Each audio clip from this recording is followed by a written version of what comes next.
अवधूत चिंतन श्री गुरुदेव दत्त श्री स्वामी समर्थ महाराज की जय। श्री स्वामी समर्थ। नका लावू जीव कोणाला, दुनिया झाली खूप निर्जीव। भावनेशी खेळून लोक हृदय तोडतात आणि मग नंतर ते आपल्याशी विलीन होत असतात। दिगंबरा दिगंबरा, श्रीपाद वल्लभ दिगंबरा। बाळा, आजचा हा संदेश तुझ्यासमोर येणे हा निव्वळ योगायोग नाही, तर साक्षात या बर्मन नायकाने तुला आशीर्वाद पाठवले आहे या संदेश रूपी। त्यामुळे तू एक क्षणही वाया न घालवता हा संदेश शेवटपर्यंत ऐक आणि भाग्यवान हो। होय बाळा, तू माझा लाडका भक्त आहेस आणि मी तुझ्यावर खूप प्रेम करतो। माझे हे प्रेम प्राप्त करून घेण्यासाठी कमेंट बॉक्समध्ये श्री स्वामी समर्थ नावाचा जयघोष करायला विसरू नकोस। व्हिडिओ लाईक कर आणि चॅनलवरती नवीन असेल तर चॅनलला सबस्क्राईब करून हा संदेश तू शेवटपर्यंत ऐक। बाळा, तुझं भाग्य उदय आता होणार आहे। तू हार मानू नकोस, तू खचून जाऊ नकोस। कोणी आपल्या भावनाशी खेळून जरी लोकांनी हृदय तोडले, मग आपल्या त्याच्यामध्ये काहीच गोष्ट आवडत नाही। आपली गोष्ट त्याच्यासोबत जी होत असते ती फक्त कामापुरती। मित्रांनो, या स्वार्थी जगात तुला कोणी साथ देणार नाही। इथे लढणे देखील स्वबळावर आणि सावरणे देखील स्वबळावर आहे। म्हणून माझ्या आसपास सुद्धा लोक आहेत, त्याच्या हृदयात विष आहे आणि जिभेवर साखर आहे। अशा धूर्त कपटी लोकांपासून आपण जेवढा लांब राहावे तेवढंच आपण चमकत राहू आणि पुढे जात राहू। म्हणून तेजस्वी सूर्याची किरणे घेऊन येते एक ऊर्जा नव्या दिवसाच्या। तुम्हाला गोड गोड शुभेच्छा आणि असाच तुमचा नवीन दिवस तुमच्या आयुष्यात खूप आनंदात जावो, अशीच मी स्वामी चरणी प्रार्थना करतो। ज्या दिवशी तुम्हाला खूप आनंदाची गोड बातमी मिळेल आणि तुमच्या आयुष्यात खूप खूप छान गोष्टी तुमच्या आयुष्यात येऊ देत।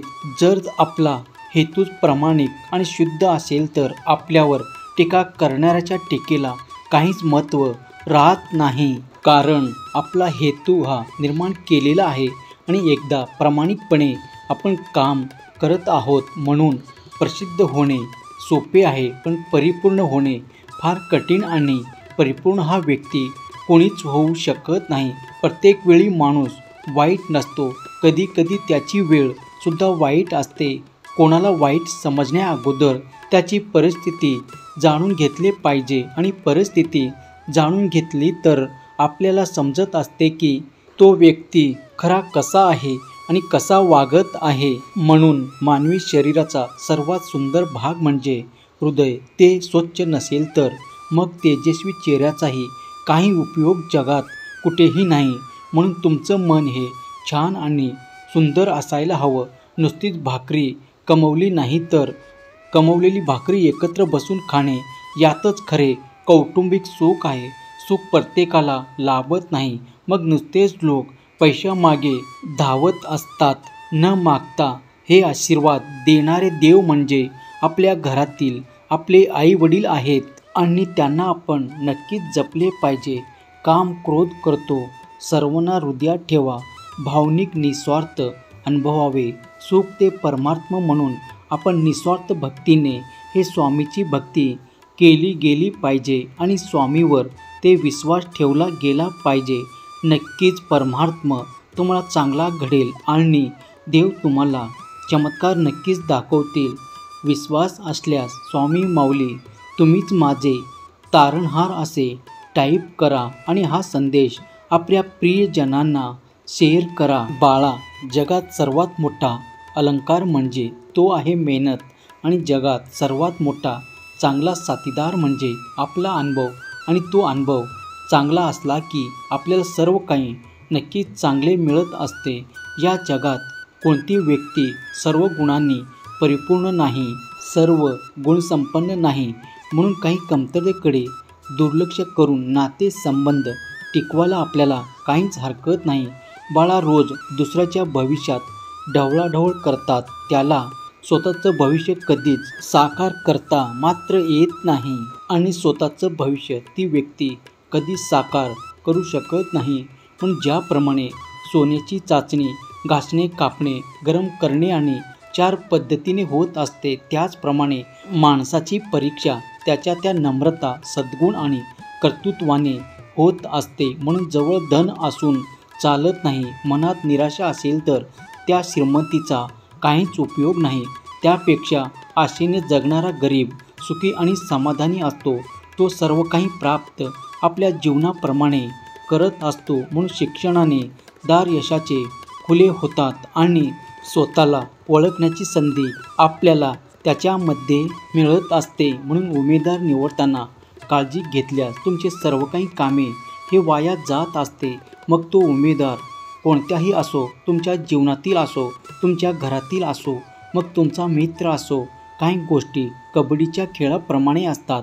तुम्ही ज्या रेषेला हात लावता, लोक तुमचे पाय हे खेचायला सुरुवात करत असतात आणि मग तुम्हालाही मागे खेचत असतात.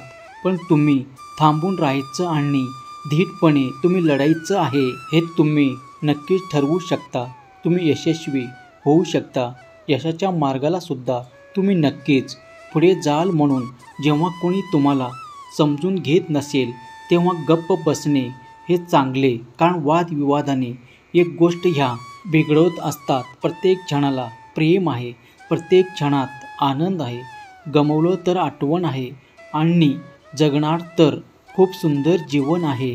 म्हणून तसंच काही जगत राहायचं. किती दुःख आले तरी आनंद जाऊ द्यायचं नाही. जाणाऱ्या प्रकाशात कोणी कधी झळकू शकत नाही. तुमचे शरीर मूल्यवान आहे.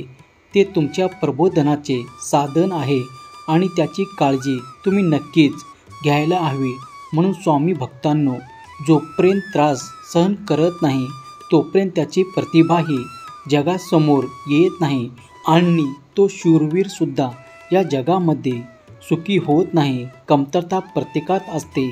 फरक फक्त एवढा असतो की काही हिशोब करतात आणि काही दुर्लक्ष करतात. म्हणून आई वडिलाचे ऋण हे कधी न फेडता येणार आहे. नाते निस्वार्थ प्रेमाच्या जगात कुठेही न मिळणारे आणि असं नातं तुम्हाला प्रत्येक जगात कुठेही मिळणार नाही. त्यामुळे चिंता करू नका. चिंता सोडून द्या. चिंतेमुळे मनाला त्रास होतो आणि आत्म्याला थकवा येतो. चिंता करणे बंद करा. चिंता अजिबात तुम्ही करायचे नाही. तुमच्या मनावर राज्य तुम्ही करा. चिंतेने काही, बाळ तू माझा लाडका भक्त आहेस. मी तुझ्यावरती खूप प्रेम करतो. तूही माझ्यावर प्रेम करत असेल तर हा संदेश तू 10 जणांना शेअर कर आणि लव यू गॉड असे कमेंट बॉक्समध्ये टाईप करून व्हिडिओला लाईक करा. सुखाच्या शोधात अनेक लोक आहेत. बाळा, सुख माझ्या जवळ आहे. श्री स्वामी समर्थ. जय जय स्वामी समर्थ. धन्यवाद.